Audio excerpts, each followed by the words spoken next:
آخرت کا عذاب کیا ہے؟ حدیث میں آتا ہے کہ وہ ایک تنور کے اندر ہیں جو نیچے سے کشادہ ہے اور اس کا منہ تنگ ہے، آگ تیز ہوتی ہے، وہ اوپر کی طرف بڑھتے ہیں کہ قریب ہیں اس تندور سے باہر نکل جائیں، پھر جب آگ دھیمی ہوتی ہے تو وہ اوپر سے واپس اس تندور کی تہ کے اندر آ جاتے ہیں۔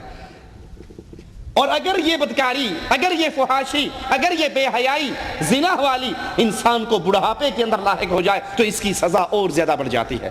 رسول اللہ صلی اللہ علیہ وسلم فرماتے ہیں ثلاثۃ لا یکلمہم اللہ یوم القیامہ ولا یزکیہم ولا ینظر الیہم ولہم عذاب علیم۔ تین ایسے بدنصیب انسان ہیں جن کی طرف اللہ عز و جل قیامت کے دن دیکھے گا بھی نہیں، ان سے کلام بھی نہیں کرے گا، انہیں پاک بھی نہیں کرے گا۔ تین قسم کے ایسے بدنصیب، ایسے بدبخت انسان ہیں جن سے اللہ نے قیامت کے دن نہ کلام کرنا ہے، نہ ان کی طرف نظر رحمت کرنی ہے، نہ ان کو پاک اور اس کے گناہوں کو معاف کر کے انہیں پاک کرنا ہے۔ وہ کون ہے تین؟ شیخ زان، وہ بوڑھا جو زانی ہو، زنا جوانی میں ہو گیا، یہ بھی گناہ ہے لیکن جوان ہے، غلطی کر بیٹھتا ہے، مالک عز و جل اس کو معاف کر دیتا ہے، یہ توبہ کر لیتا ہے۔ لیکن اگر یہ بدکاری وہ بڑھاپے کے اندر کرتا ہے تو پھر اس کی سزا یہ ہے، اللہ اس کی طرف نظر رحمت نہیں کرے گا۔ شیخ زان وملک کذاب، بادشاہ ہو کر جھوٹ بولے، بوڑھا ہو کر زنا کرے، بادشاہ ہو کر جھوٹ بولے، وعائل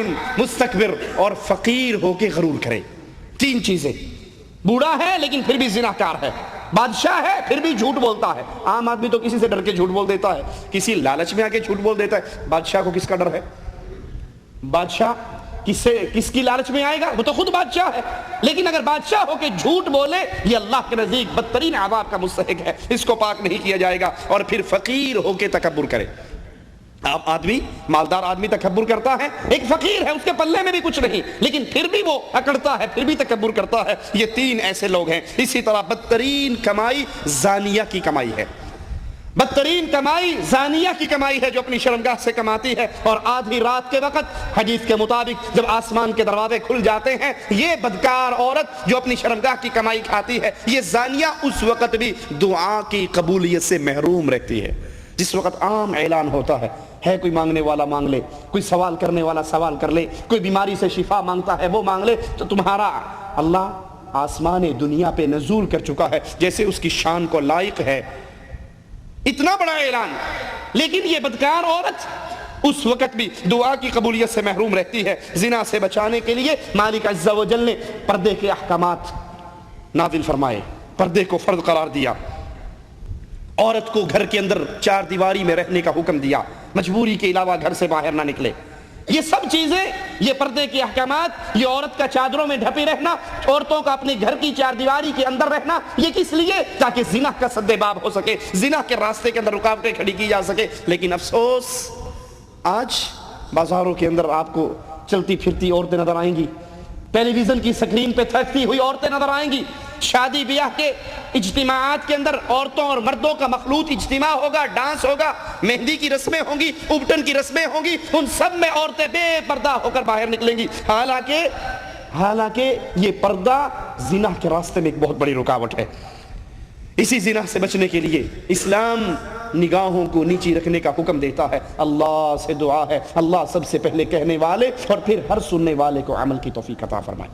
یہ آنکھیں جھکانے کا حکم، یہ آنکھیں پس رکھنے کا حکم ہی اس لیے ہے کیونکہ جب آنکھیں ٹکراتی ہیں، جب آنکھیں چار ہوتی ہیں تو اسی آنکھوں کے ذریعے شیطان اپنا وار کرتا ہے، کسی کا چہرہ دل میں سماتا ہے، پھر انسان اس کے عشق میں مبتلا ہوتا ہے، پھر برائی کے راستے پہ چلتا ہے۔ سب سے پہلے برائی کا دروازہ انہی آنکھوں کی وجہ سے کھلتا ہے۔ اس لیے اسلام کا حکم ہے کہ اپنی آنکھوں کو نیچا رکھیے۔ لیکن عجیب ہیں وہ لوگ جنہوں نے فتوے ہی جاری کر دیے، ٹیلی ویژن پر آ کر دھڑلے سے اعلان کرتے ہیں چہرے کا پردہ ہی نہیں ہے۔ ارے جب چہرے کا پردہ نہیں تو کیا پیروں کا پردہ ہے؟ اسی چہرے سے تو ٹکراؤ ہوتا ہے، یہی آنکھیں تو ملتی ہیں، یہی سے تو مسکراہٹوں کا تبادلہ ہوتا ہے، یہی سے تو بے حیائی اور بدمعاشی کے راستے کھلتے ہیں۔ اسلام کا حکم کیا ہے کہ آپ اپنی نگاہوں کو نیچی رکھیں، نہ کہ اسی لیے اللہ کے نبی نے حضرت علی سے کہا اگر پہلی تیری نظر پڑ جائے تو اپنی نظر کو دوبارہ جھکا لو، اگر دوبارہ نظر ڈالو گے تو یہ اس کا تم سے حساب لیا جائے گا۔ اچانک نظر پڑ جائے تو آنکھیں پھیر لو، اگر چہرے کا پردہ ہی نہیں ہے تو آنکھیں نیچے رکھنے کا کیا مطلب؟ اسلام نے غیر محرم عورت کے ساتھ تنہائی کے اندر بیٹھنے کو منع کیا ہے تاکہ زنا کے راستے، بے حیائی کے راستے، بدماشی اور بدکاری کے راستے بند ہو جائیں۔ کوئی مرد بھی، کوئی اہل ایمان کسی غیر عورت کے ساتھ، غیر عورت سے مراد جس سے اس کا نکاح ہو سکے، نامحرم عورت جس سے بھی اس کا نکاح ہو سکے، اس کے ساتھ خلوت جائز نہیں، تنہائی جائز نہیں۔ اللہ کا نبی، اللہ کا دین، اللہ کی شریعت اہل ایمان کو منع کر رہی ہے تنہائی میں کسی کے ساتھ نہ بیٹھو۔ لیکن ہم کیا کہتے ہیں؟ جی مولوی صاحب آپ تو ویسے ہی سختی کرتے ہیں، بھابی تو ماں جیسی ہوتی ہے نا۔ بھابی ماں ورگی ہوندی، بھابی کو کیڑی شیدا پردہ ہے؟ بھابی سے کوئی پردہ نہیں۔ دیور بھابھی کو لے کے سفر پہ بھی جا رہا ہے، ٹرین کے سفر بھی ہو رہے ہیں، گاڑیوں کے سفر بھی ہو رہے ہیں، باہر بھی نکل رہے ہیں، کھانے پر ایک ہی ٹیبل پر بیٹھ کر گپے بھی ہانکی جا رہی ہیں، ہنسی اور مذاق بھی ہے، ٹیلی فون پہ کہہ کے بھی دونوں کے گونجتے ہیں، کوئی ٹینشن نہیں، کوئی پریشانی نہیں، کوئی بات نہیں۔ تنہائی میں بیٹھتا ہے، بھائی گھر پہ ہے نہیں، دیور جیٹھ آ کر گھر میں بیٹھتا ہے، 2 گھنٹے 4 گھنٹے اپنی بھابھی سے گپے مارتا ہے۔ حالانکہ یہ بھابھی اور یہ دیور کیسا رشتہ ہے؟ رسول اللہ صلی اللہ علیہ وسلم سے جب سوال کیا گیا کیا دیور سے بھی پردہ ہے، آپ نے فرمایا دیور تو موت ہے، موت۔ شیطان جتنی جلدی بے حیائی کا دروازہ، فحاشی کا دروازہ اس دیور کے ذریعے اور دیور اور بھابھی کے درمیان کھولتا ہے، اتنی جلدی وہ غیر مرد کے ساتھ بدماشی کے سامان کو آسان نہیں کر سکتا۔ کیوں؟ کوئی غیر آدمی گھر میں آئے گا، گھر والی کے ساتھ باہر جائے گا، ہر کسی کو شک ہوگا یہ فلاں کے ساتھ کیوں جا رہا، اور اگر بھابھی دیور کے ساتھ جا رہی، اگر بھابھی رکھے۔ اشرف علی تھانوی صاحب اپنی کتاب ارواح ثلاثہ کے اندر اپنے ایک پیر صاحب کا قصہ لکھتے ہیں کہ ایک عورت اپنی نوجوان لڑکی کو لے کر آئی اور کہنے لگی حضرت میرا سارا دھندا اسی چھوکری کی کمائی پر ہے اور یہ کافی دنوں سے بیمار ہے، اب گاہک نہیں آتے، کوئی اللہ اللہ کر دو میری چھوکری ٹھیک ہو جائے، دھندا چلتا رہے۔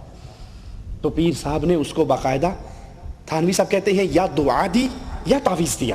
بہرحال چھوکری بالکل ٹھیک ہو گئی۔ اب وہ عورت مٹھائی کا ٹوکرا لے کر حاضر ہوئی کہ جناب بڑی مہربانی، آپ نے ہمیں ہماری بیٹی کو تعویذ دیا، اس کو دعا دی، اس پہ دم کیا، میری چھوکری بالکل ٹھیک ہو گئی، گاہکوں کا آنا جانا پھر شروع ہو گیا، دھندا چل پڑا، یہ اس کے لیے شکرانے کے طور پر میں آپ کے لیے مٹھائی لے کر آئی ہوں۔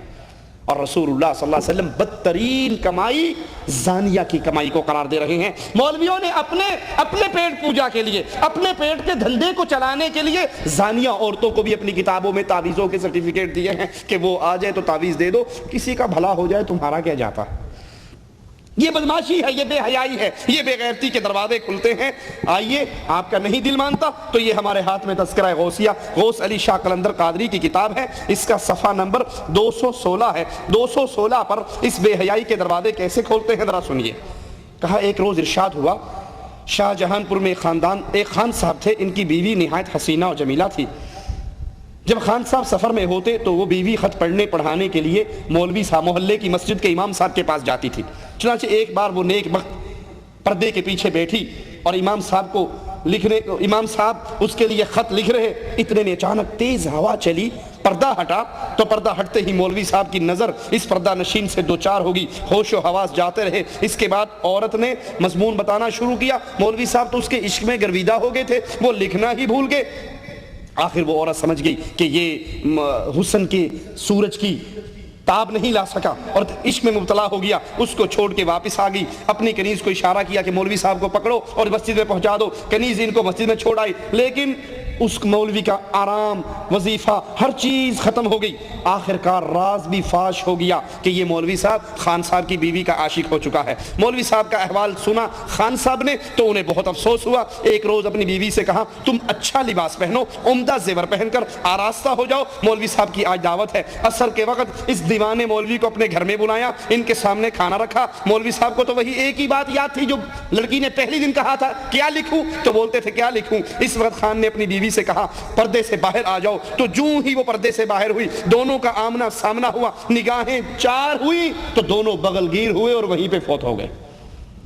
یہ بدماشی کے ذریعے، یہ بے حیائی کے طریقے مولویوں نے اپنی کتابوں میں لکھا، اور اس کو پیروں کا ایک بڑا عظیم کہ یہ عشق جو ہے یہ مجازی عشق خدا کے عشق کا ایک راستہ اور ایک ذریعہ ہے۔ ارے اسلام کے اندر شریعت محمدیہ کے اندر اس بیماری کا یہ علاج ہے کہ کوئی کسی کی بیوی پر عاشق ہو جائے تو اپنی بیوی اس کو پکڑا دے۔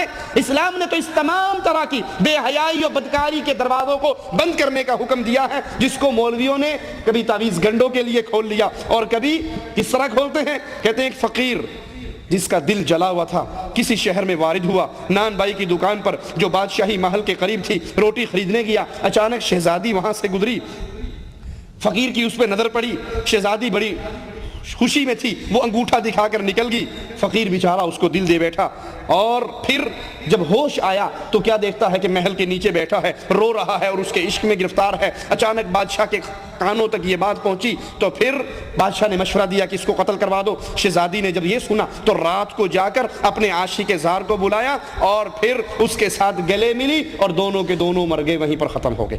یہ مولویوں نے اپنی کتابوں میں عشق و معشوقی کے یہ جملے، عشق و معشوقی کے یہ قصے، عورتوں کے ساتھ بے حیائی اور بے غیرتی کے یہ قصے، زناکاری کے لیے تعویذ کے یہ دھندے، اپنے سلسلے کو چلانے کے لیے اس کو جائز قرار دے کر لکھا۔ حقیقت کے اندر محمد کریم علیہ السلام کی شریعت کے اندر یہ زناکاری ہے، یہ بدکاری ہے، یہ بے حیائی ہے۔ ایک عورت اور مرد کا تنہائی میں